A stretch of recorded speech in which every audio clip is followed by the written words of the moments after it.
Wow, look at that. People already leaving comments. We haven't even done anything yet. I know, and I'm still wearing the same shirt from this morning. I've been tracking all day. What have you been up to? I was going to change, but I didn't want to seem like a snob or a prima donna, so I wore the same shirt as I wore this morning. You're closer to a rock star than me, though. You're playing a rock star band with rock stars. Yeah, well, the thing is, when I do my job, I sweat.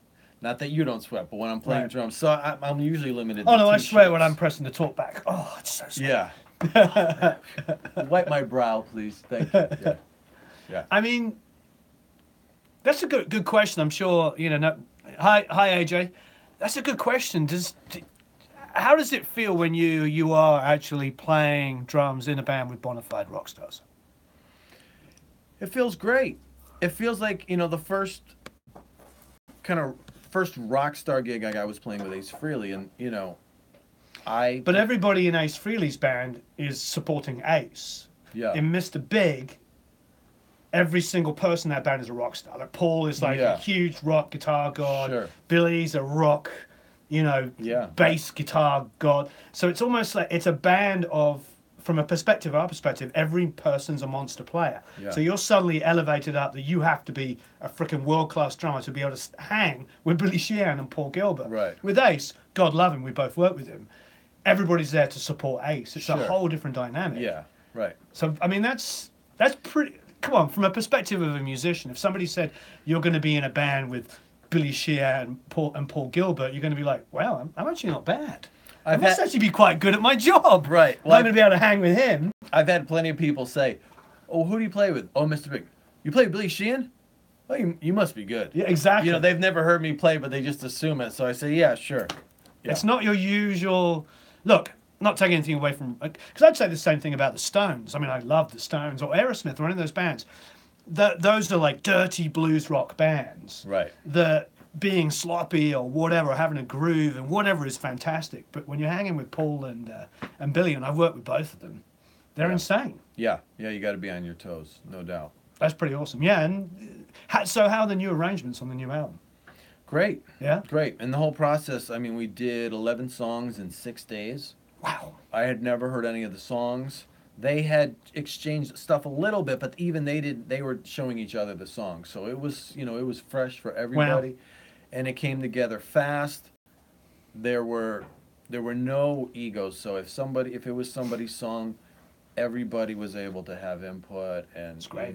So I mean, you got someone saying to Billy, "Hey, can you play this instead of this?" And he goes, "Yeah, sure, let me try it."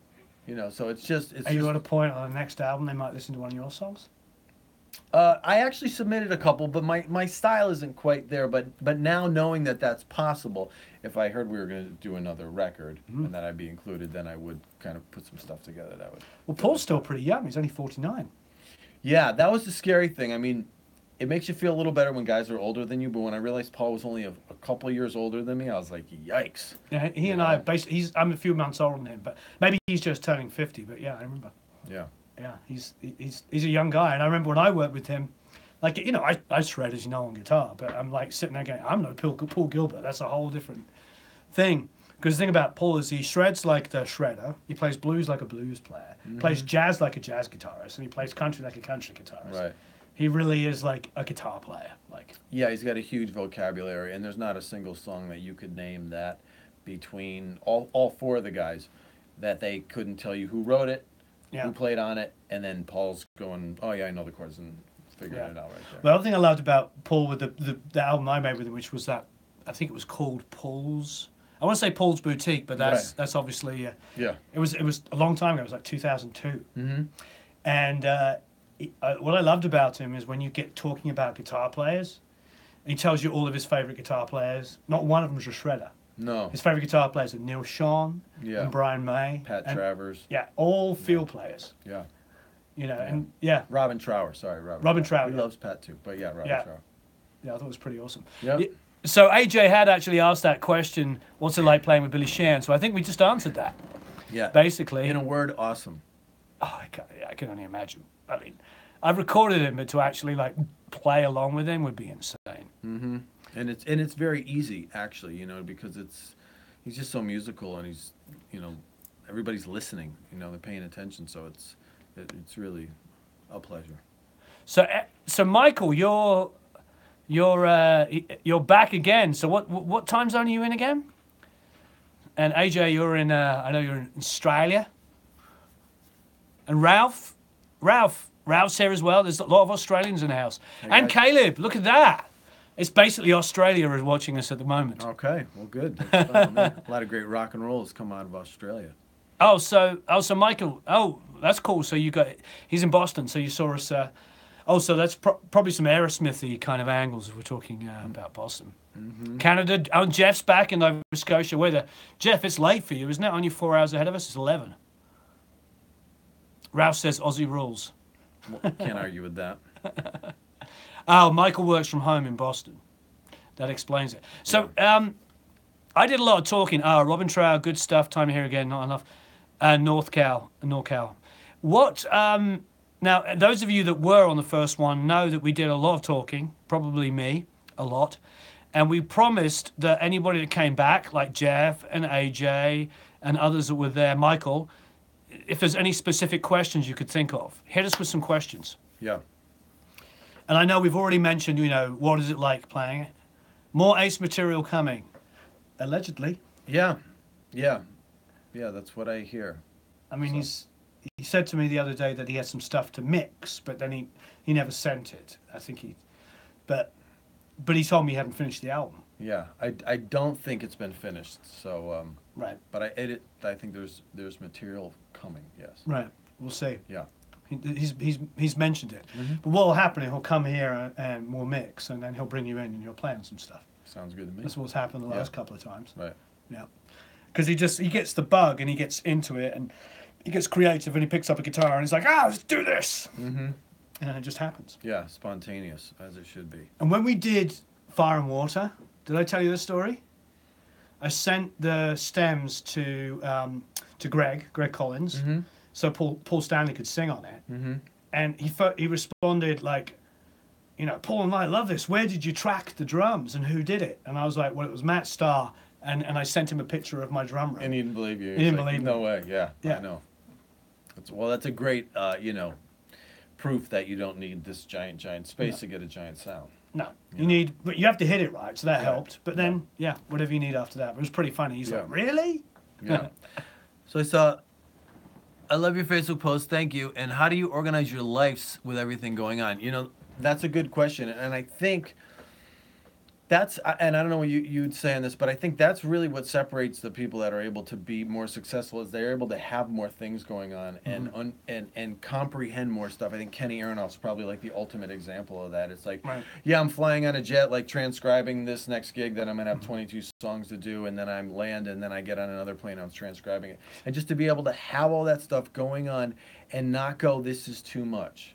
You've opened a good can of worms here for me. I remember, and I know we've talked about this before, I remember working with Kenny a couple of years ago, and I asked him, we were talking about, was that Congressional Medal of Honor thing? And they did a Beatles medley, and all these different singers got up, and it went on for like 20 minutes, and there was like 20 different songs playing, and then he played drums on every single changeover of band.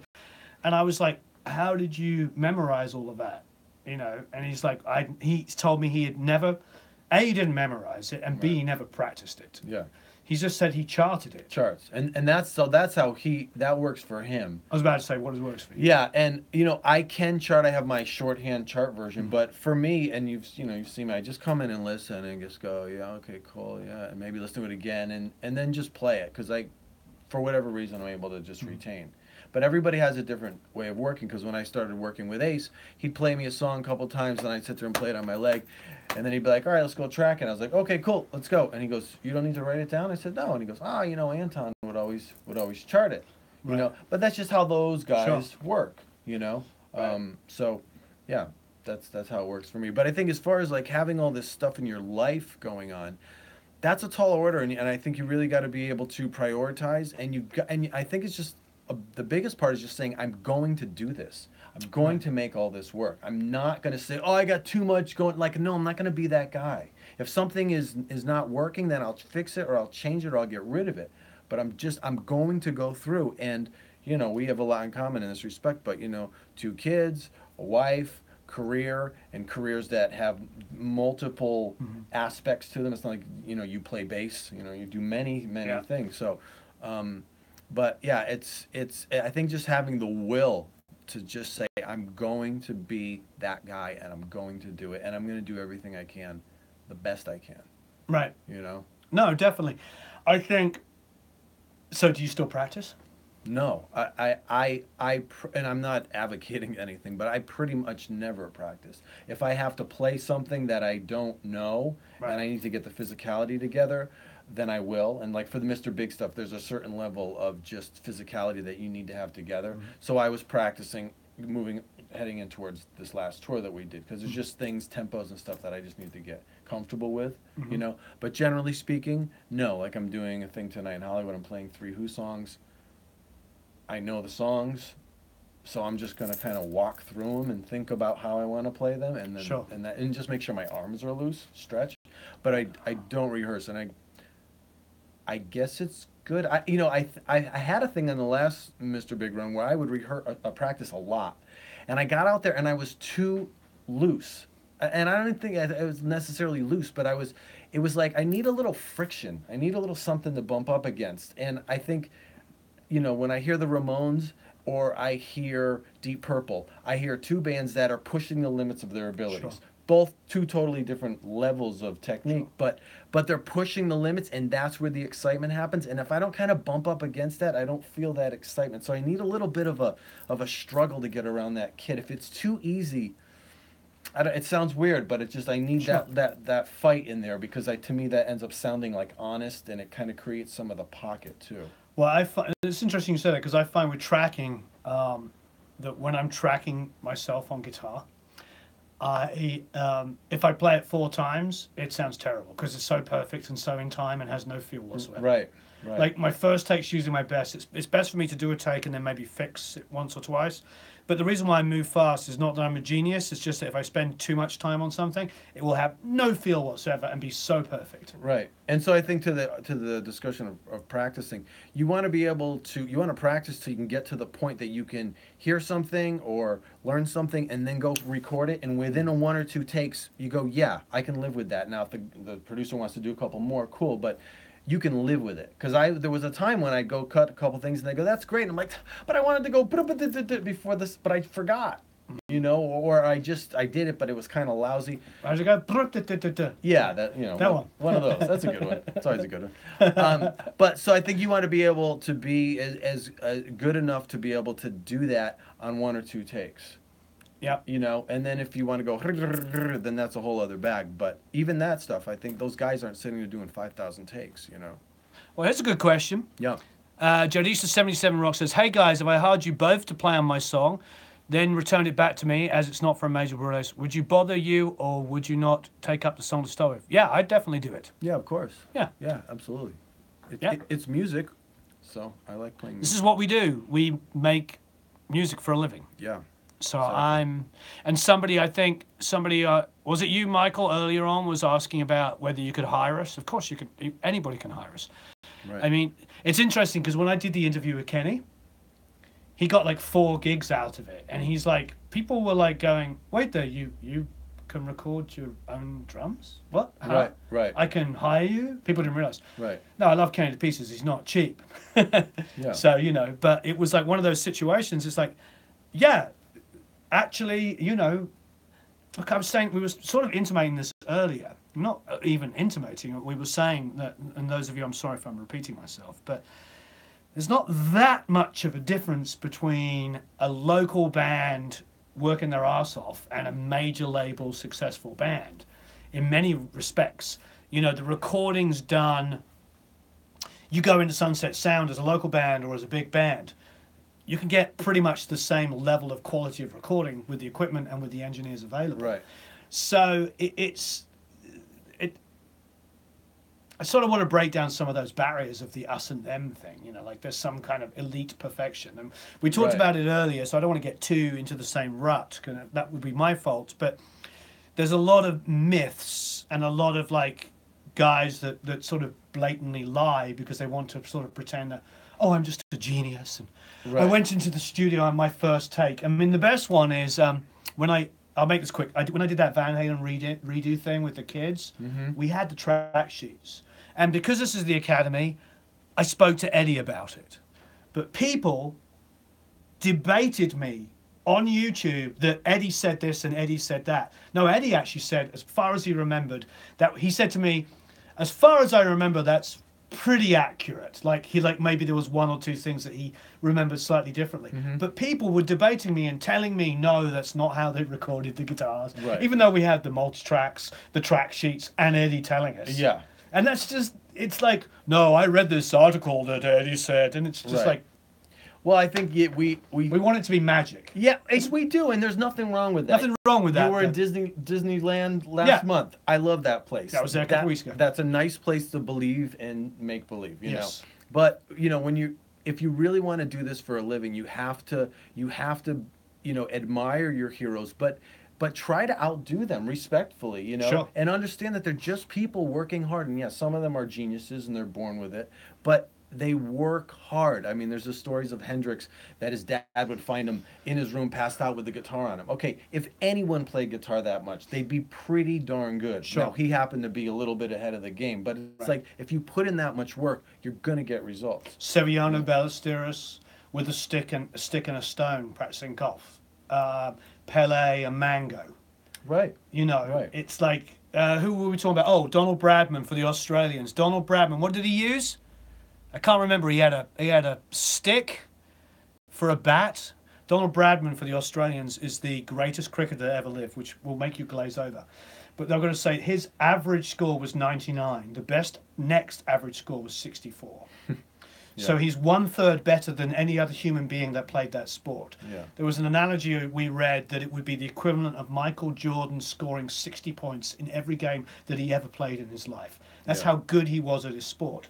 And he grew up playing his sport without having the proper thing. So it's, you know, what do they say? What is the phrase? Something about adversity, overcoming adversity is, you know, it's like, it's the challenges that we're put up against us. Because I don't know about you, but every rich kid I knew that got given a Les Paul for their first guitar does not play guitar, and certainly does not do it for a living. And I grew up in a very wealthy area, poor. Not the ones that I know. There's something about that working class, and if they do come from money, because I can think of one right now, they don't admit it.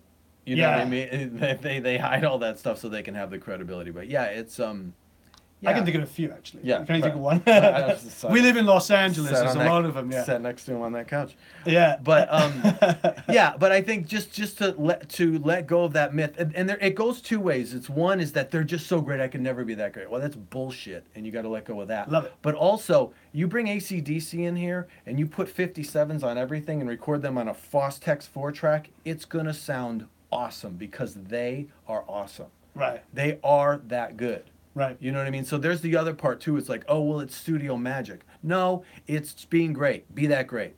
You know? No, I agree. So that's the other part of it. It's kind of like by saying that they're just gods, that means I don't have to actually achieve that level myself. And that's a cop-out too, you know? Yeah, because people come to me all the time. We're talking about like coaching stuff for you. People come to me all the time and say, you know, I can't get any work. And I always respond, and I'm sure these guys know.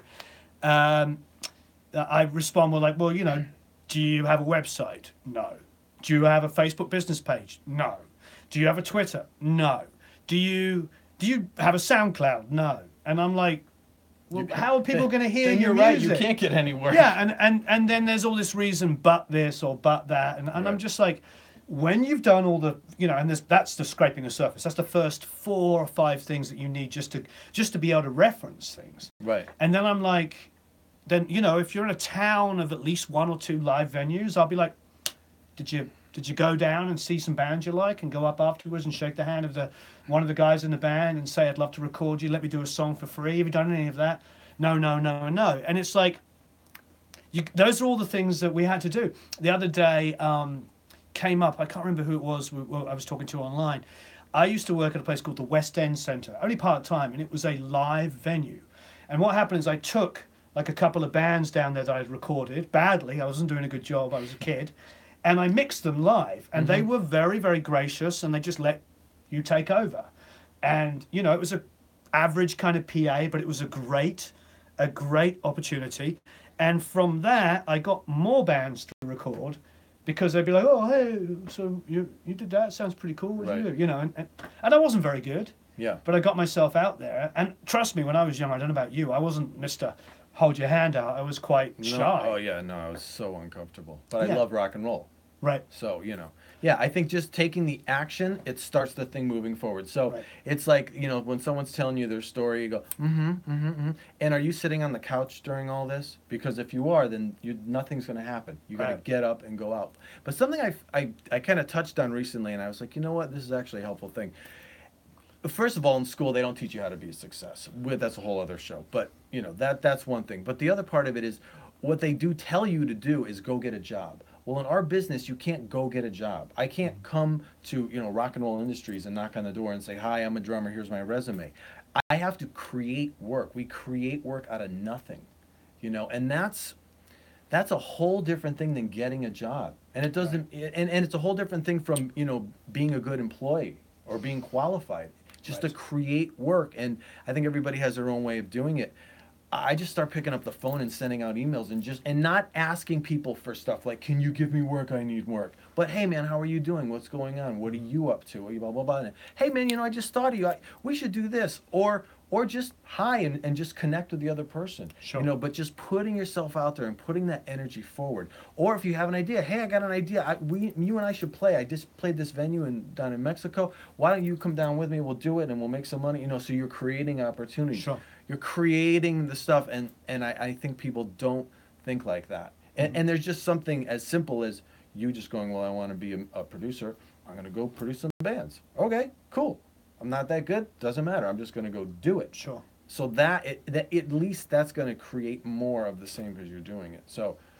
And then the other thing that happened for me is I got in bands and I got record deals, and one band did okay, another one did not so good, blah blah blah, all this different stuff.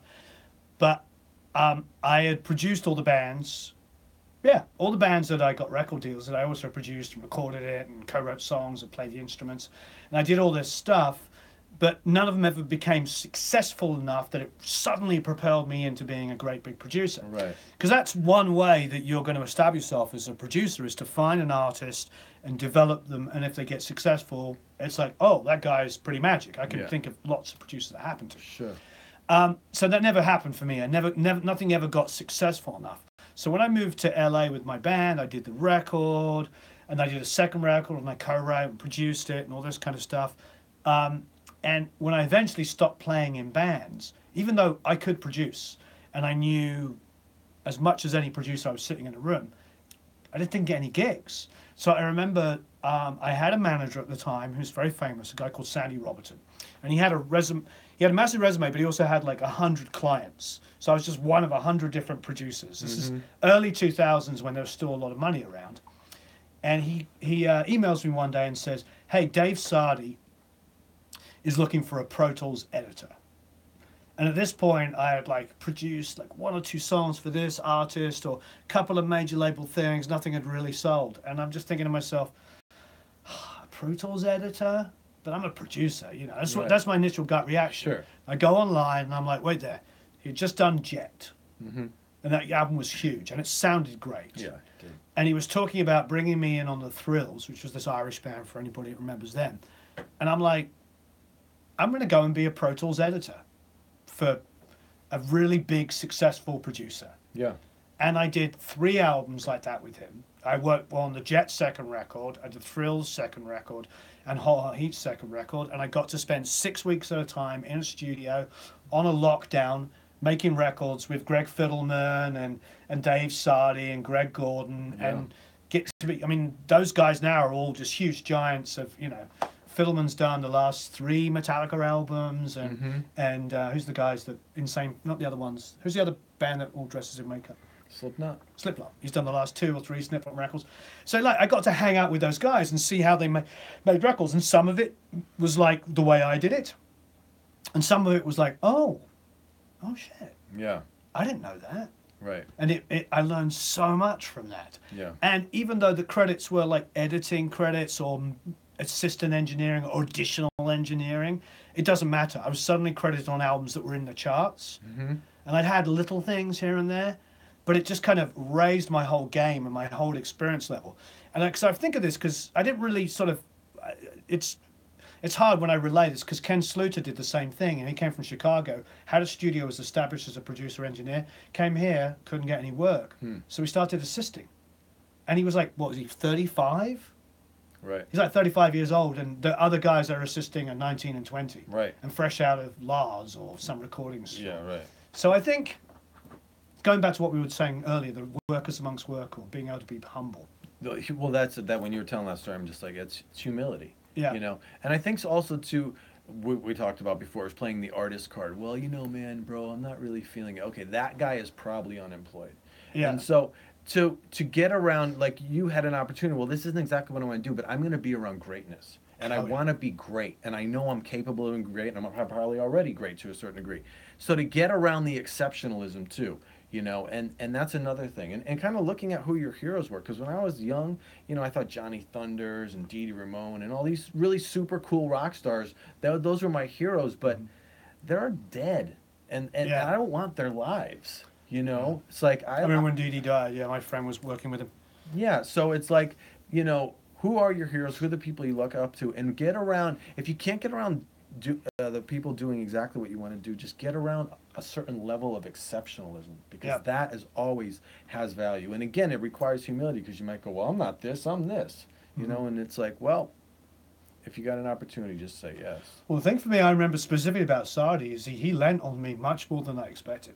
He came in with this wad of like 40 or 50 sheets of different takes, and he would literally take the whole song and he would write 1, 2, 3, 4, and he'd put a star against all the drum takes, and he'd do it bar by bar, and he'd be like, he'd give it like, and so you would sit there and you'd sort of assemble what he liked of each drum take. And so how like, many takes were you pulling from? Oh, sometimes 17, 18, 19, 20 takes. Wow.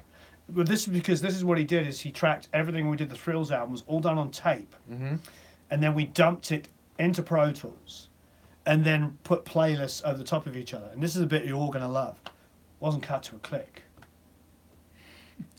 So he's guessing that this will work with this. And He's just saying what he likes. Yeah. If he likes the feel of a groove, he's running it down. He's like going, he would do a star system like 1, 2, 3, 4. So if it was like a 4, he'd mark it as a 4. Like 3, 2, 4, 4, 4, like 4, 4. And so you get like, oh, most of this verse is from take 13. But he likes this bit from take 12 and this bit from take 17. So you have to go find all the 4s, basically. Yeah. Yeah, and I'd put it all together, and sometimes the tempo didn't match. Yeah. So then it was my job to find the average mean tempo between it and try and find a place where it all felt good. And I couldn't change the relationship between the kick and the snare because he liked the groove and the feel. Right. And it was a really difficult job. But if you guys get a chance, and I'm stop talking about me now, go and listen to the Thrills and listen to a song called The Irish Keep Gate Crashing and try and figure out the tempo changes and the groove in that. It's insane. Yeah. And it was some of the best things I've ever worked on, you know, and yet he pretty much was like, here's my notes, you figure it out. See you later. Yeah. Yeah. Yeah. Which you know, somebody to lay that on you, obviously he expected something great and he got it. And Well, I mean, I took over Andrew Shep's job. Yeah. So I was like, okay, well, Andrew did this, so I better be able to do this. Yeah. Yeah. Yeah. Yeah. So yeah, I think, you know, just getting around the greatness, because I think a lot of times too, when guys are in small towns and there might not be a bona fide rock star or even someone who's really, you know, doing something at the level you want to be doing it, but get around the most talented and most successful people you can get around to just absorb some of that vibration, that thinking, you know, that way of doing stuff. Now, what about? Because I have this. People come to us and they want to be around stuff, but they also want to learn the way they want to learn. They want the information. I mean, that's a big thing. Is just like learning how to be humble and how to just do what's required of you and not. Yeah. Well, yeah. The humility is huge, and I believe me, I didn't have an ounce of that until my 30s. I thought humble was the homeless guy going, "Can you give me some money?"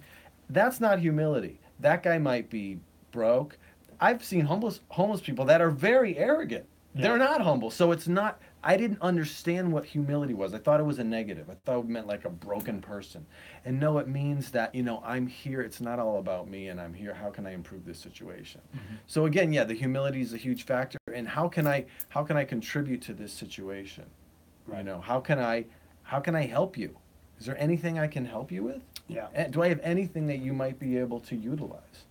And if you bring that attitude in, and again, that's what I mean when I'm reaching out to people, for you guys, you're not saying, "Hey man, you got a gig." I mean, you could say it to your buddy. You go, "Hey man, look, things are kind of tight lately. If you hear anything, let me know." That's cool. But just generally, people, just reach out and go, let me take you out for a coffee, or what, are you playing? Can I come see you? What can I offer? Because that energy it works better than when you're just asking for stuff. It is difficult, I will say that, because I get asked a lot of people, they come into town, they come into LA, and they email me and say, "Hey, can I take you out for a coffee?" I'm like, no. I'm too busy, you know what I mean? It's like, I think for me, it goes back to what you were saying in our first talk about how do you get guys like you and me to respond to the people. It's like, you need to be clear about what you need and not try to disguise it. I had a young guy about 6 months ago, I think Academy members remember this, and he emailed me saying that he wanted to pay me to mix an album. But he said it in a way, basically it just transpired that he was trying to get a bunch of free information from me to find out how much to charge, what's the going rate. Interesting. And I've actually found that's started to become quite prevalent, that people are like, other producers or mix engineers are feeling you out to see what you charge. yeah, but like a younger, or not necessarily younger, but an up and coming guy is like, Yeah. Because the reality is like, I'll tell you, I'd mix songs for $500 to $5,000. Mm-hmm. It's like, how long's a piece of string? Is it an acoustic vocal? Is it the best song I've ever heard in my life, and I'll just freaking crawl over dead bodies to get this song? Yeah. Or is it just something I'm just getting paid to do, and it's good enough that I won't feel ashamed? Or is it just so bad that I'm just not going to do it? Right. There's a lot of variations in there. Yeah. So there is no one size fits all. And I think that's another thing. People say, how much should I charge? I'm like, first thing I always say, and this is a good differentiator for you guys, if you get people asking questions of you like that, tell them to send you the music. Because then if they've got no songs to send you, then there's no gig. Right. I don't know if that's what you do, first of all. I always do something, would you be interested in mixing my album? Sure, I'd love to hear it. Yeah. Before I even talk price. Right. Yeah, I agree. Yeah, I want to hear it. And I would say for you folks, you guys out there, get a rate, get a price, because I feel like if they don't have a price, then what ends up happening, they go, "Whoa, I mean, whatever. What are you thinking?" And they don't have a number, and then it's just whatever the person wants to pay, and they're So I would suggest that you get a rate, and you can adjust it based on the situation, but I think for especially for newer guys that are maybe uncomfortable talking about money, to have a rate, and I recommend for my clients to make out a rate sheet. So it's like, "Hi, can you come, do this for 1 hour?" Sure, yeah, that's $250 or whatever it is. Mm-hmm. And they just, to get comfortable saying that, I think it's really important, just knowing your value. Now, we touched on this earlier, like Jeff, who I think, is he still there, Jeff? Oh, there's another Jeff Hollowell. Hello. Jeff Hollowell says, do you set a price per song, project, or by the hour? All of them. So it depends on what's going on. If there's how they want to record, might be some band like, well, we're gonna get. I know how these guys work, and we're gonna do one song, but it's gonna take a day. Well, I'm gonna charge them by the day, not by the song, because that doesn't make sense, right? But if they're like, here's a bunch of songs, and you cut them, then I'll charge by the song, because I can get in there and do 1 or 2 takes, and that's going to be in my interest to do it that way. Yeah. And then they're going to get, the same quality. So it depends on the situation. And there's also times, again, where you're just flexible and you just add up like, well, okay, money has value, but what else has value? Well, I'm working with this guy, or I'm working on this thing, or I might get to meet this guy, or this guy might hear it, So you just kind of weigh all those factors in. Sure. Yeah, we're actually recording a mix after you leave for a Japanese artist. And the original song is apparently a big hit in Japan from we said late 80s, early 90s, something like that. And so it's the same artist, and it's a Japanese guy I know out here has recut it, and the original Japanese artist is going to sing it, so he's going to own his original recording. Oh, cool. So he sent me notes on the mix, and they're all basically referencing as though the song was produced and recorded in a different way. You're like, oh, I want the drums to sound like blah, blah, blah. I want the guitars to sound like this. I want this. And it's like, sure, except that you didn't record the drums like that. You didn't do the guitars like that. There's no production that matches your expectations. So that's the reason why I bring it up, is that's the one situation where I basically said, you need to come down. Right. Normally, when I'm mixing, or probably for you, if you can do something remotely, you know it's going to be quicker because you're not navigating dumb questions. I'm just being honest, like, hey man, how did you hold your stick on the hi-hat? Like this? Could you... The worst thing I ever, not worst, but the scariest thing I ever heard someone say, an artist say to me, goes, yeah, I play drums a little. Yeah. I was like, oh, buddy. Yes. Yeah.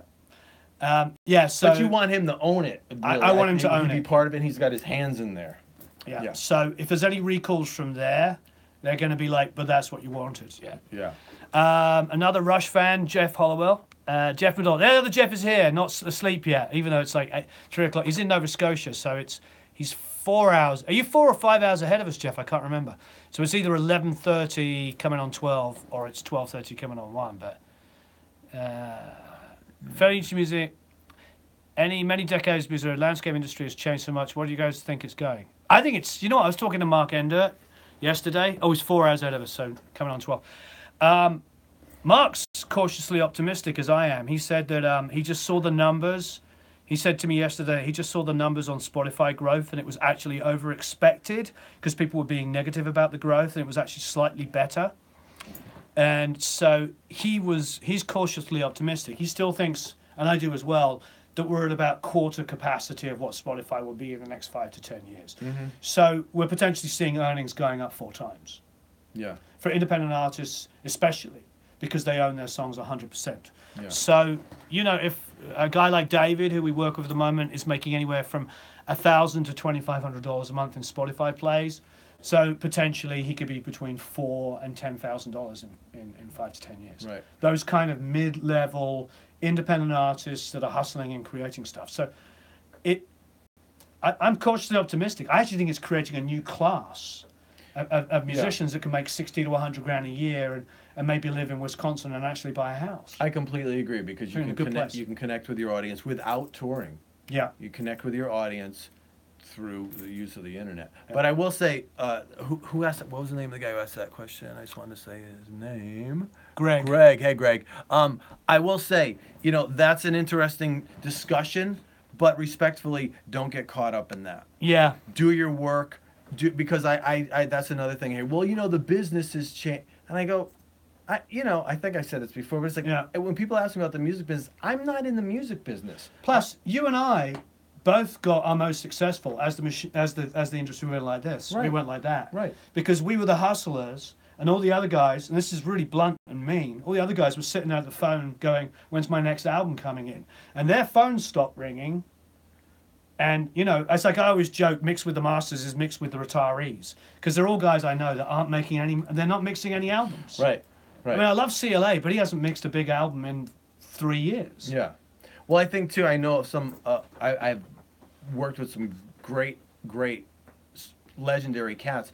And many of them go, it's not like it used to be. Well, thankfully, I don't know how it used to be. Nor do I know. Yeah, so I just go, what is it? And that's a fresh take. Yeah. You know what I mean? So yeah, you guys all have an opportunity to make a living, quite frankly, that exceeds a lot of these guys now, because they're not going to do what you have to do. Right. Because for 20 or 30 years, the phone was just ringing. Right. Yeah, and they had, to their defense, they had a way of working that it worked. And then now they're, 60 or 50, and they just go, But I also think a lot of them are busted. I mean, frankly, you and I both worked with some freaking hacks. Some guys and girls, it's mainly guys, I can't think of any girls top of my head, but that was sat there going, hey man, I dig the groove, man. That was cool, man. Yeah, great. Well, Take 3 was awesome. yeah, I mean there are I call them facilitators, where Right. where they might get called producers, and you could argue, well, they're not, they're not Phil Spector, but they were there. They were doing. They had the right something or other, because they were in They the got the middle right of team a often. swirl. Yeah, They you got know the what I right mean? team. But If you know Bob Marlette, I mean, he was co-producing and engineering some of my favorite records in the late 80s, early 90s, but I didn't know who he was. He was working with Andy Kirschenbaum. Everybody knew who Andy Kirschenbaum was. Right. But Bob was in there with Tracy Chapman reworking the songs, Right. one of which happened to be Fast Car. Yeah. Right. But I didn't know until Bob told me that he worked on that track and worked with Tracy closely on it. He had anything to do with it. Yeah. But I'd heard Eddie Kirschenbaum's name. Right. Well, it's the same thing with Jeff Emmerich. I mean, he's thankfully, gotten enough credit to this point. But back then. Oh, when I was a kid, and in like late 70s, early 80s, when I was buying vinyl albums like we used to, you flip it over. I didn't see Jeff Emmerich's name on those Right. records. What was the first one he got his name on? It was like Revolver or something, but it took a while. No, I think Revolver's first album he worked on as an engineer. It may have been the Y album, but most of the time engineers were not credited. Yeah. I don't believe that they got credited until actually years after the albums came out. Yeah. So yeah, there was a period of time where guys and girls that were doing all this heavy lifting were just kind of like, oh, you're just part of the machinery, and we all know that that's a bunch of baloney. Right. Right. You know. Yeah. I love Eddie Kramer. I just interviewed him, and I had a wonderful talk with him. But there's that guy George. He's got a Greek last name for anybody that knows. He's the one that did all the Ichiku Park stuff. Oh. And when Hendrix wanted that, Eddie went into the next room and dragged George out, and he did it. But everybody assumed that it was Eddie. I don't think Eddie went around telling anybody it was him. Right, but he found the guy that did the reverse. He didn't run around swirl. telling everybody it wasn't. Yes, exactly. and I wouldn't either. So what else we got? Hello, hello, hello, hello. When I got work sent many tracks and mixed down demo track, the part they want me to replace. How much time must I spend remixing the song to demonstrate my part works in the tune? From my perspective, I don't know if you have to necessarily remix too much. I also think maybe, Joe, if you are spending a long time remixing it, maybe it isn't working. Yeah. You know, it's kind of a catch-22. What I would ask for is basic stems as opposed to like all the tracks. Now, the real sense of stems means like stereo drums, you know, mono vocal, mono bass, stereo acoustics, stereo electric, stereo keys, all the separate tracks. And I think if you can make it work inside of that, then you're doing the right thing. I don't think you should be remixing it to prove your point works. I think that A, that's doing too much work, and B, if you having to redo too much stuff, then maybe you need to change the part. And is Joe a producer or mix engineer or a musician? I think he's both. Like everybody here is a musician. Jeff McDonald, is a great drummer. He's the guy I was talking to you about that earlier. That we did a lot of Skype sessions, and he set up his studio, and he's got a really great drum room. Yeah. And so yeah, there's a lot of guys here that similar situations. AJ's also a drummer, and has a drum room and gets great drum sounds. So Joe Morris is a bass player. Was that question as a bass player? Yeah, is it specifically as a bass player, Joe? Having a blast regards of outcome. Just wondering if I'm not doing everything possible, like to go into conferences to be in my ASCAP. You want to answer? I think if you're the bass player, if your part fits, works with the groove of the drums, and any harmonic and melodic quality that works with the instruments, that should be enough. Yeah. I don't think you need to remix it. If you are remixing it, I think you just get them to send everything as stems, so you have at least 4 or 5, different stereo files. It should be able to work like that. There should be no reason for you to mix it. And if they are leaning on you heavily to do that, that's a little unscrupulous, I think. That shouldn't be your job. I wouldn't mix anything. I would just here's my tracks, and if you like them, cool. And anyway, that's it. The way I'm working, that's not up for debate. I mean, you hire me, and then I work with you, and then I'll send you, and if you want me to fix something, I'll fix it. But I'm not doing that to get the gig. You know what I mean? Michael does say, though, even though he said he was answering Lauren, L. Scott, who's Lauren, Oh, and AJ, that's nice. See, this is what I like about the Academy. AJ says, if you need another set of ears, Joe, I'm here, Awesome. okay? It's great. That's what's great. That's great. It's exactly why we do this, for everybody to help each other. Question, are industry conferences a must for songwriters, or is it about meeting others to collaborate and grow together? I'm going to let you answer this. What do you think of those kind of conferences? You know, I don't think I've ever spent money to go to a conference. Now, but I know they can be extremely helpful. So I think if you've got it in your budget, you know, and you can do that, I think they can be a good resource. Especially if you're in a place where you're not able to connect with a lot of other writers and stuff.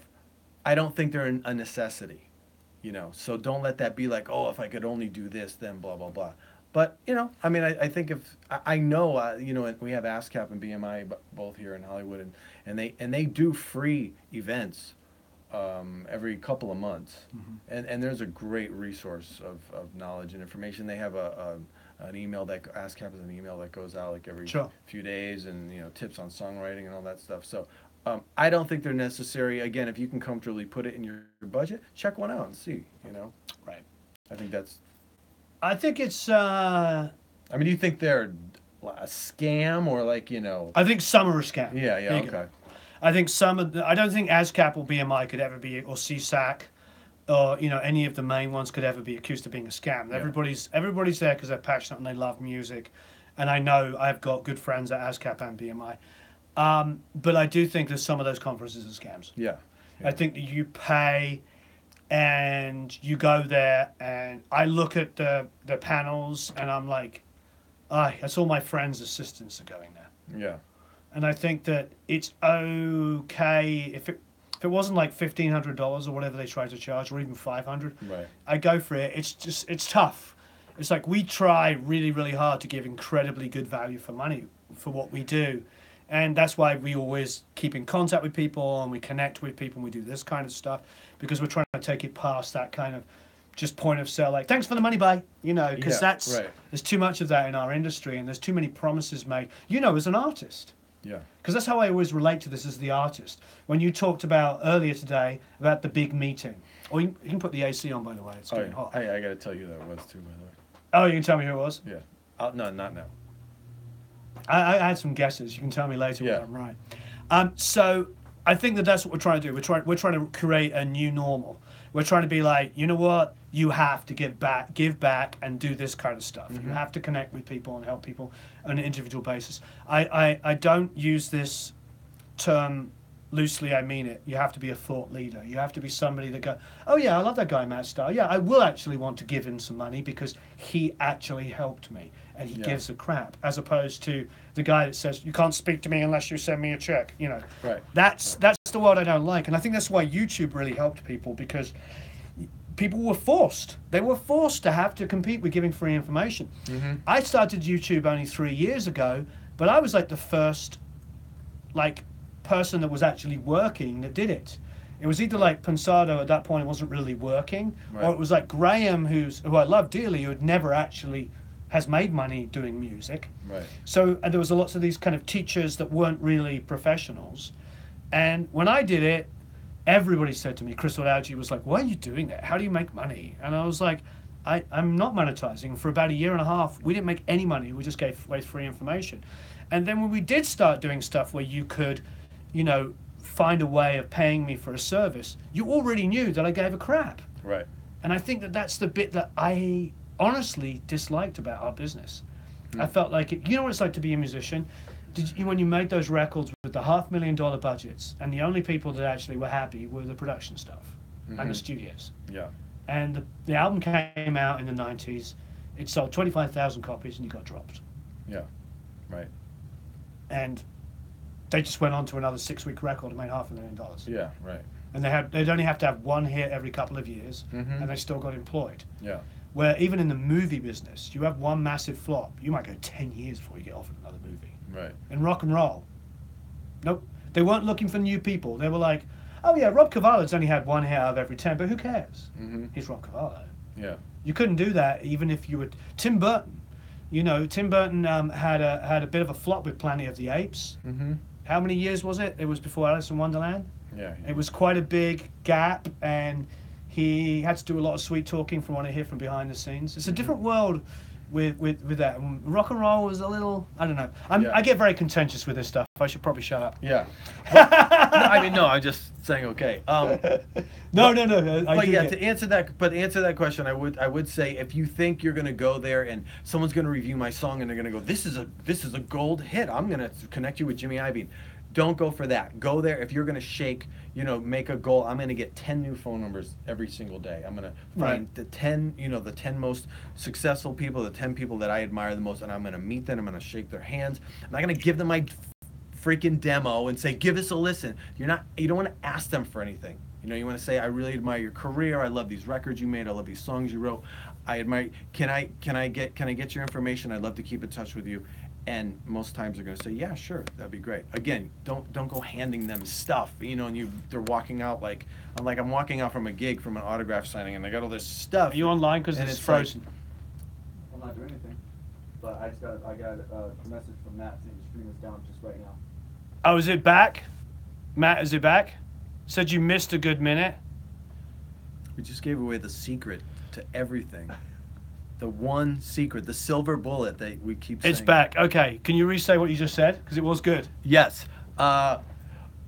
What I was saying is, I'll back up just to answer the original question. Was if you're going to one of these conventions thinking that you're going to, hand over your song to a critiquing panel, and someone's going to hear your song and go, "Oh my God, you're a genius! You're the next Brian Wilson, and I'm going to sign you up."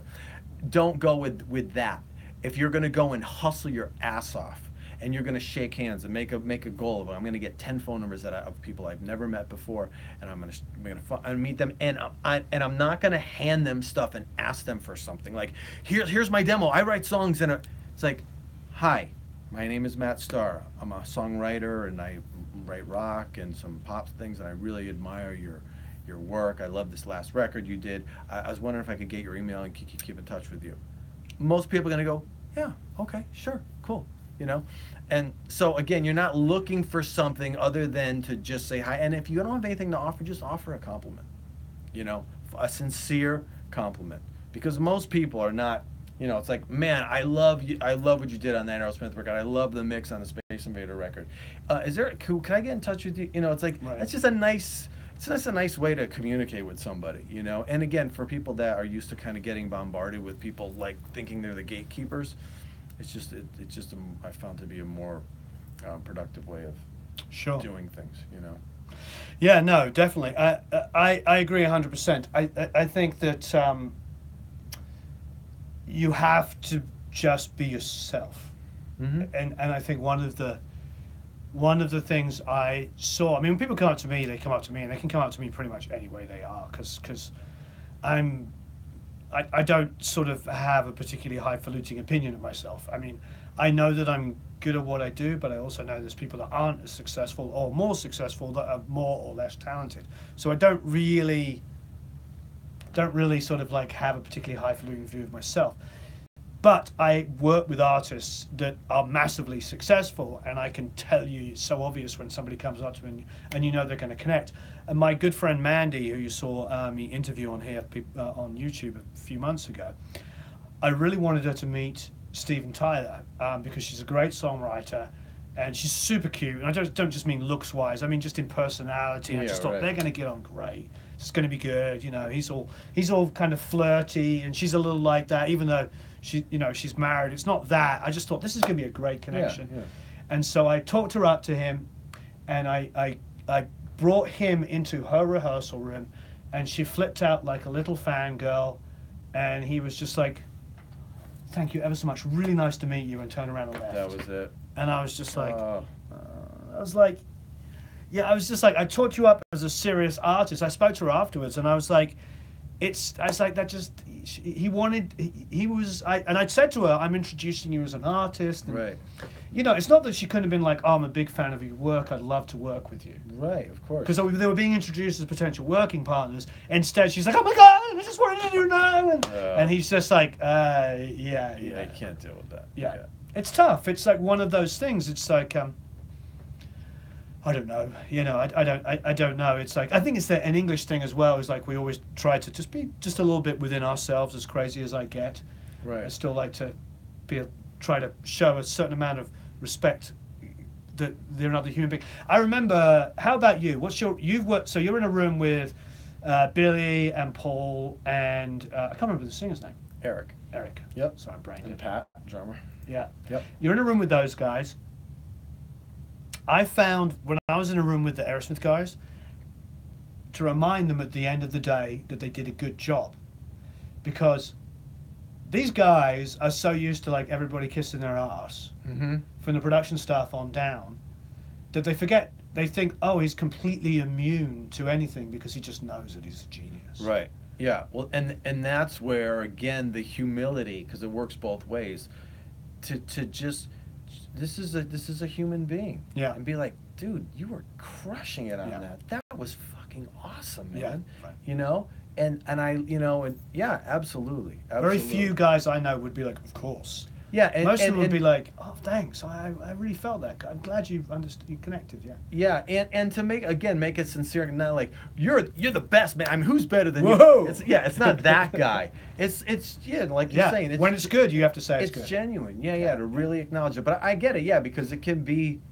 I mean, I had that with Ace. You know, I mean, I grew up playing it to this guy's records. I saw Kiss in 1979. I'm in 4th grade. You know, and then I'm recording with him, and he'd do a solo. I'd be like, dude, that was insane. That was awesome. You're like, oh yeah, you like that? Thanks. Oh, cool. You know, and I'm not flipping out. It's just making a compliment. You know, so yeah, it's important. And again, but if you're trying to be something that you're not, it's got to come from that place of humility, because then you just see everybody as a human being. And when I walk into a situation, I'm going, how can I make this better for these guys? You know, because if anyone's lost their drummer or fired their drummer or whatever happened to their drummer, they got a problem.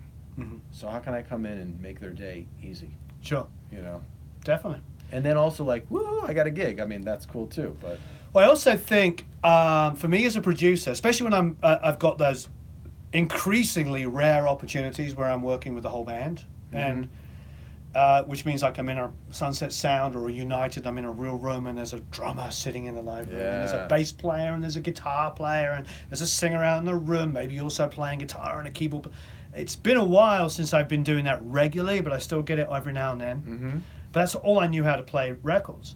In those situations, you also have to be a good hang, Yeah. Oh yeah. because there's nothing worse.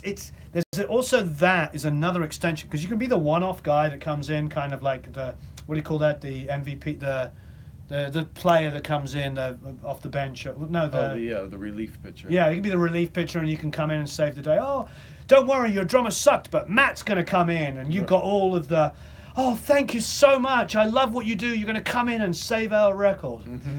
But there's other situations where you're just like, you're in a room with like, I've been in rooms, I remember when I was just doing guitar, and I'm in a room and I'm like, it's like Victor and Drizzo sitting over there, there's Tim Pierce playing guitar, and there's Dan Rothschild playing bass. And at that point in the late 90s, it was like, well, Dan was like, you know, dum, dum, dum, dum, dum, that Fiona Apple bass line Yeah. that was just all over the radio. And so I'm like, and there's like Tim Pierce, and I'm thinking, well, he's on like every record ever recorded.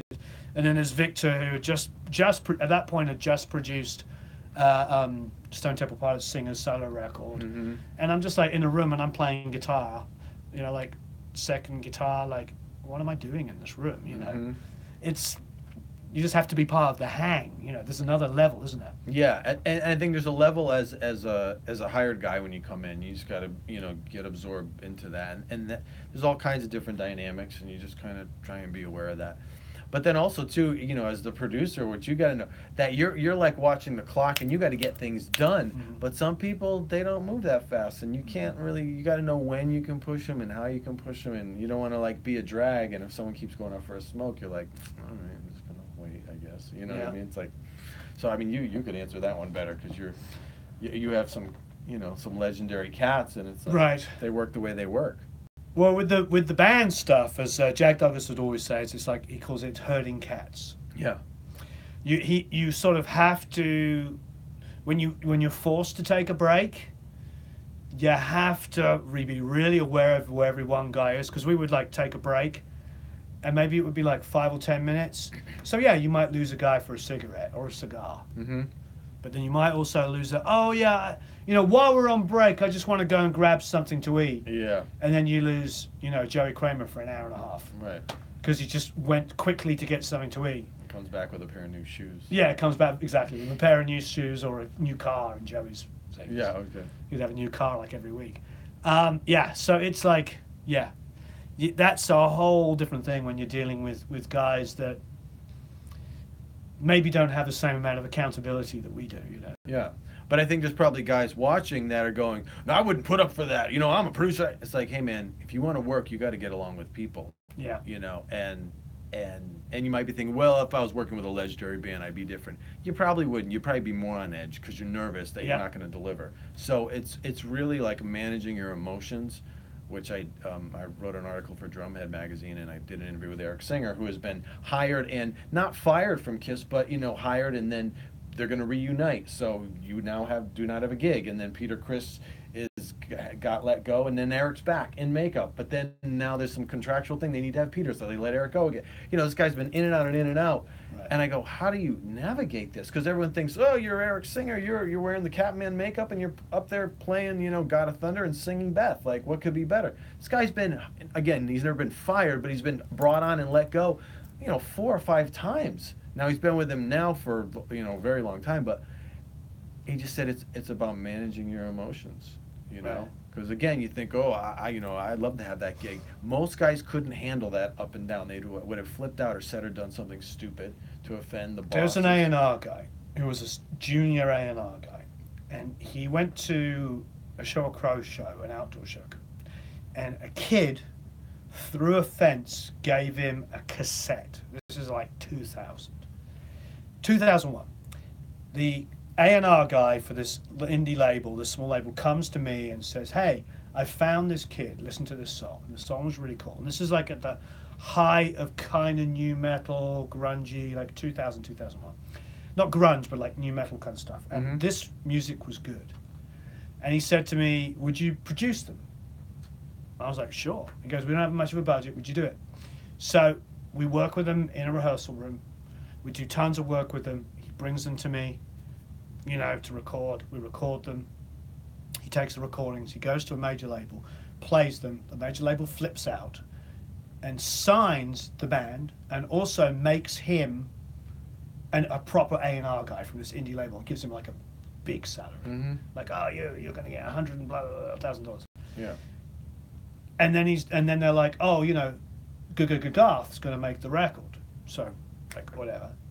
And then they get a phone call, and they're like, oh, we want all the files. This is early Pro Tools days. Why do you want the files? Garth is making the record. And they're like, well, I'm having a bit of a hard time getting the guitar sounds. And we'd spent ages like getting these really cool twisted guitar sounds. And so this guy, this A&R guy, takes the files and flies up to Vancouver Island, where Garth is. And they finish the record together. He gets the co-production credit because he goes up with the files, all the stuff that I had done. They end up, you listen to the record, it's like all my lead vocals I recorded, all the guitars and stuff. The band go off and sell gold plus. It makes the guy's career, the A&R guy. He's a co-producer on a big rock record with all of the stuff that I did. I go to my friend, who's a big manager, we'll talk about later, I can't talk names here, and tell him the story. And he goes, uh-huh. And I was like, yeah, but it sucks, and blah, blah, blah, and I'm so angry, and this guy now's got a gold record, and it's all off my work. And he's like, well, you have 2 choices. And I'm like, what are those 2 choices? He goes, number 1, call the guy, tell him to go screw himself, sorry to swear, go screw himself, and never talk to him again. Or suck it up and remain his friend.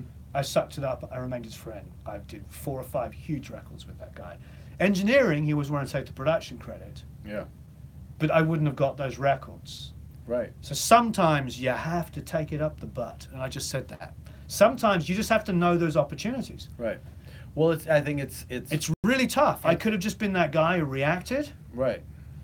Well, yeah, and my friend is a big manager, and we'll talk about him in a bit. And he just said, this is a chance for you to create an opportunity.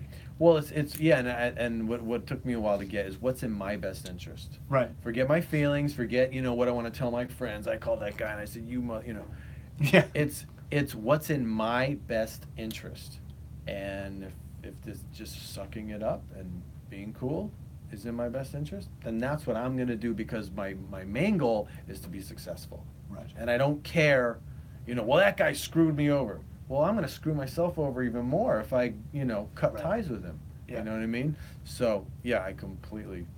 It's a tough Love one. it. It's a tough one because I It think is. back to those days, but there's about 4 or 5 records that I worked on that were multi-platinum records because of that relationship with that guy. Yeah. And if anything, I showed him, you know what, dude, I can deal, I can hang. And he was not stupid enough. He realized that they did use all my vocals and all of my cool So you guitar think he was evidence. kind of naive in thinking that they just wanted to hear him and get a reference, perhaps? Either way, I mean, he ended up with the credit, and it was really good for his career. Yeah.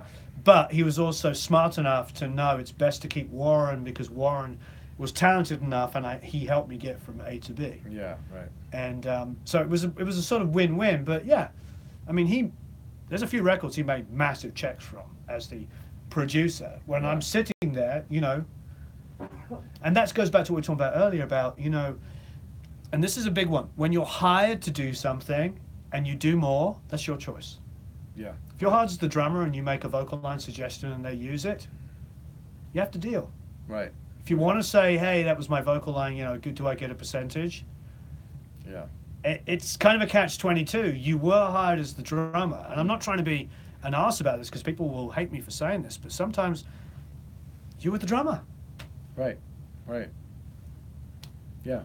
Yeah. I mean, you are in control. Yeah. You know what I mean? And so you just have to decide what, people, it's such a big question. It's like, if there's a relationship there, and I watch people online like fight and troll each other, and I'm just like, I don't get it. And it never works in their favor. There's a YouTube channel which seems to hate what we do and spends a lot of time trashing us in different ways, shape or form, but they're not growing because because they're trashing probably 100 people, and so who wants to work with them? Right. No. And how you can't be focused on that and then having a prosperous, successful career. I mean, I guarantee you, people who are talking, there's not enough time. Right. You know what I mean? If your brain is tuned to that, it's not tuned to success. So, haters gonna hate. Haters gonna hate. As the kids say. I was like, oh man, that's it. Some people, that's just how they. I also roll. feel for guys watching. You guys watching here, and the future people are going to be watching is, you can be us. This is not like, oh yeah, Matt was a male model, and maybe you were. Matt was. Maybe I still am. Maybe you still are. Matt was a male model, and he was working at Elite Models in New York, and this guy came in and cast him to be in the video for the world's biggest rock band, and then he got $1 million advance and blah blah blah, and he made. It just wasn't like that. All of yours and my experience have come from actual, real, nitty gritty, whatever. And I don't know about you, but I've never had like this A&R friend that just gave me work.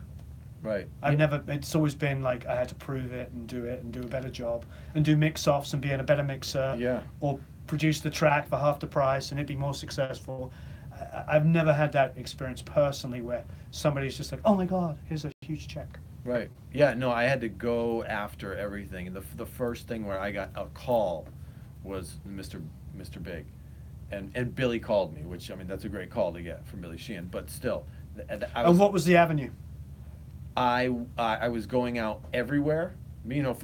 My story, started playing drums. I was 12, sang, and then did all this other stuff. And I was coming up on 40, and I was not happy with my life. And I look back, I go, oh, that's when you have a midlife crisis, actually, because you're out halfway through your life, and you go, I'm not satisfied. I was grateful, but I wasn't satisfied. And so I said, you know what? I'm gonna go back to playing the drums.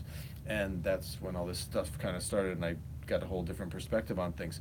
But so I asked a few friends, and one friend said, dude, you're really good. Just go out and play. If people see you play, just go do that. So I said, okay, I'll go play. Where can I play? And I just go to any jam I could find.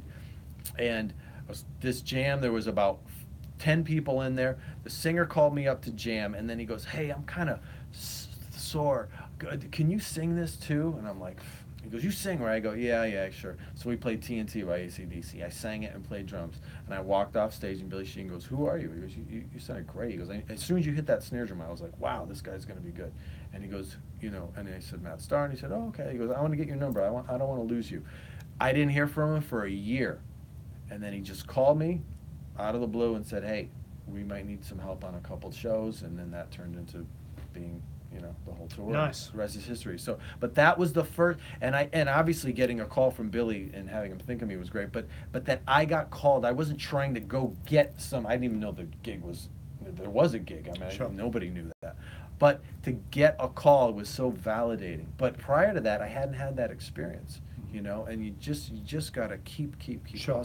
hustling, and again, creating work, you know, creating work, you know. Yep. So, yeah.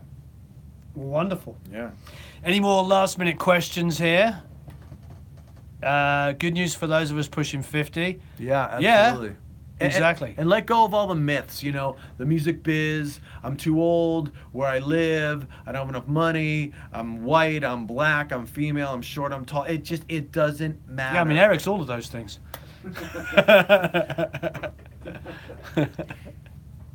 Yeah, exactly. Yes, all that stuff is just it's stuff we use to hold us back. This one from Joe said, any tips for playing in the pocket and recordings? Playing with the drummer, you can see leaves out a lot of guesswork. The higher your snare, and then blah blah blah. What kind of thing? Playing with something that's Joe's a already bass recorded. player, He's yeah. a bass player. Well, play with great drummers, because if you're going to chase the guy all over the track, he's going to make you sound bad. You know, I would say get Highway to Hell and play to that record and play till you are just locked and you know you're crushing it. Even record yourself playing it and listen back and go, do I sound as good as Cliff Williams? Because if you can lock with Phil, then you're off to a good start. But again, a lousy drummer is going to make you look and think that you suck because you're going all over it. I can't lock with this guy. It's like, yeah, he's like trying to catch a cat, you know. Trying to catch a cat. So play with the best people you can play with. But again, get Highway to Hell and play to it front to back, that whole record. That'll get you into shape. Yeah, AJ is talking about the Kenny Enos story. I mean, I know that story from Kenny, and I also know that story from oh God, why am I blanking? It's a friend of mine. Oh, I'm getting old. The guitar player from Mellencamp. I can see his face. Oh dear. Yeah. Can you draw us a picture? Yeah, I can draw us a picture. Yeah. But how Kenny got replaced on the first record. On the first two albums. Yeah. And Kenny tells the story, and it's the same story, but it's slightly different. I mean, basically, they did pre-production, and when they came to make the record, the producer just said, "You're not playing drums on the album." Mm-hmm. And Kenny got all angry about it, and it's Michael, isn't it? Michael. What's Michael's last name from Mellencamp? Anyway, he said Mike Wanchek. Sorry, yeah, Mike Wanchek. So Mike told me that Mellencamp pulled him aside and said, "You got a choice. You're all angry and upset about this, and if you walk out of that door, bye bye. Yeah. But if you want to stay and learn why our producer that we all want to use, you know, because they all mutually want to use this guy, I can't remember who it was. Yeah. If you want to learn why, then you got a gig." Yeah.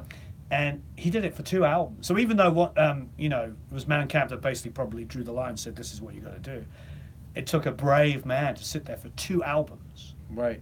And watch the guy screw your girlfriend, basically. Yeah. You know what I mean? In front of you and get paid. Yeah. You know, I mean, again, that's humility, and Kenny has just got tons of it. You know. And he was an orchestra pit guy. I didn't know that. Yeah. Oh yeah. Yeah, he was like a trained like orchestra guy. That's why he can read charts. Yeah. Because he'd sit there and play timpani and stuff like that in orchestra pit work. So Yeah. yeah, it's pretty crazy. And when he told me that whole 20+ minute set at the Medal of Honor thing was all red and he'd never played it, Mm-hmm. I didn't really believe what he meant until I watched it. And then you see him Right. Yeah. turning the page and going to the hi-hat, finding the moment, and he had charted it so that he could maybe he was on a groove for a second, he could turn the page. Mm-hmm. Yeah. And I get it. He said to me, I'm 62 or whatever he was at the time. He goes, I am not going to remember 20 minutes of playing of 7 different songs. Yeah, he goes, that's it's good. easier for me to write it down and read it than it is to sit there and spend a week learning. Right. I couldn't do it. Yeah. I'm like you. I'm terrible, and I don't recommend this. I think that if you can, you should chart. But I never chart. Yeah. I just listen to the song and then go and start playing it. Right. But I'm also a bit of an arse because I like to bet myself that I know the chord sequences and I know the changes. Mm-hmm. I like to like push myself and, I'm always do that. I'll go in and sit down the acoustic and start playing the song. And I'm not trying to impress anybody because they don't realize. Right. It's just me. I've got to be like, I want to make sure I'm hearing the sequences and I'm locked in the song. Yeah. It's a sort of, and I think that's also good. You do that sort of thing where you are also pushing yourself to be really good and you want to make sure that you're better at everything every time you sit down and do it. Absolutely, yeah. There's no, it's, as I call the inner integrity, and the inner exceptionalism. It's like it doesn't matter if someone thinks I did a good job. That feels good, but if I know I could have done better, I'm not gonna. If they say great job, I'm gonna say thank you. Even if they say great show, and I felt like I played terrible, I go, thanks so much, I appreciate it because that's their moment. But the barometer is with me. You know what I mean? And yeah, so that's really important. Right. Yeah. And that's another one is like. I've worked with artists, I'm sure you have too, and then somebody says to you, oh yeah, I met that guy, he was an arse. And you're like, he's a lovely guy, but maybe he just did have that really crappy show. Mm-hmm. And you said good show, and he's like, ugh. Right. And I remember my best friend when I was a kid was the drummer in the Sundays, and I'd go and see the Sundays play. And when they were huge in the early 90s, go to these big shows, like 5,000 people. And I remember going backstage and like, talking, and Dave, who was the guitar player, I was like, that was an amazing show. And he's like, really? That was my worst show. And I knew him, but I remember at the time thinking, okay, that was a bit of an asshole thing to say. Yeah, right. But then not everybody, I think the other thing that's good about the way we grew up and how we became successful doing this is the fact that we were never like the star. That's another great thing about being on this side of the glass recording or being a drummer or something. Is it's not like Matt Starr, I know you did sing in your own band, but you didn't get massively successful as a lead singer. Right. So nobody's like going, Matt, you're amazing, Matt. Right. You're incredible. There's no like. Yeah. And I'm also talking to somebody else's fans. I mean, I have fans of mine that come to see me when I play various people, but if I go to play, with Budokan with Mr. Big, in front of 15,000 people, those are Mr. Big fans. So if they're coming up afterwards saying, oh, you were so great, or I love this, it's like, I'm not going to burden them with, well, actually, I felt that I pushed the tempo. I say, thank you very much, arigato. You know what I mean? That's it. That's all. Yeah. And Ace, you got, remember when you and I went to see Ace, and there was, you remember the guy in like full Kiss stuff, and he was like, he kept pushing through the crowd and got to the front, and he had like the full regalia on. Yeah.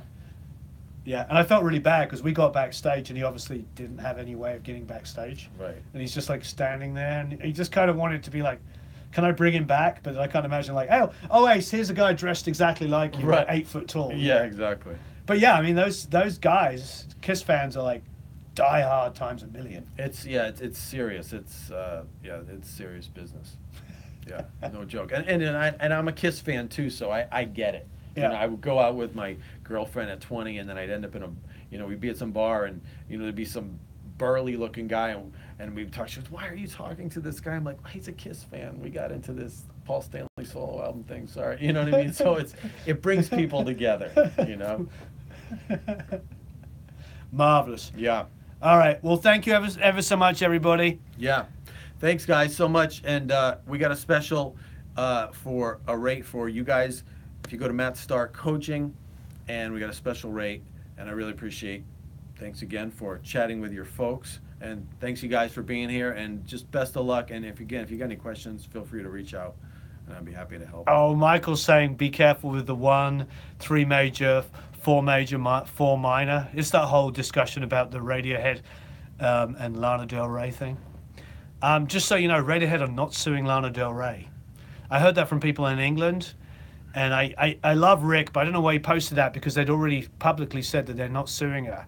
I think she's a little delusional now. I've met Lana a few times. She's really nice. But I think she's a little delusional. Nobody's suing her over it. Major minor. That's music, right? Yeah. Okay, yeah. Yeah, it's that doesn't concern me. It's, yeah. It's on the note of the air that I breathe just to love you. It was the Hollies / Radiohead / Lana Del Rey, that chord sequence. And Is someone suing somebody? Or is it... Well, she's saying they are, but they're not. They're definitely not suing her. But so I don't know why. It's very strange. It's very strange. There's only a few sequences anyway, so. Yeah, but that's a weird one because it's a 3 major, you know. Yeah, right. It's actually in G, isn't it? Right. You know, it's like, it's definitely a very signature chord sequence, which the Hollies, who are absolutely amazing, had first. Mm-hmm. All right. Yeah, exactly. See, look, Michael's saying the lies say they haven't filed. Yeah, nobody. It's I'm not sure if she's misread it or she's getting some publicity out of it. I don't know. She's doing really well. She sells bucket loads of records, so I don't know why she would need to create any publicity. Yeah. I don't know. Align herself with the Hollies. Yeah. Who knows? Thanks, mate. Thank you. Pleasure. Thank you, everybody. See you guys. Hey, Matt Diamante, will you put the link, please, for Matt's courses or Matt's... Well, actually, the courses would be good as well, but also his coaching. He's saying yes. He says yes, it's already there. So it's under the video. Is that correct, Boom. Mr. Diamante? Is it under the video? Thanks, Ralph.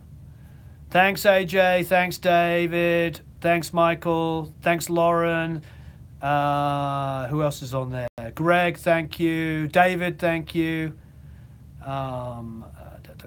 Jeff, if you're still there, thank you. Jeff Hollywell and Jeff McDonald, and I'm just trying to see who else.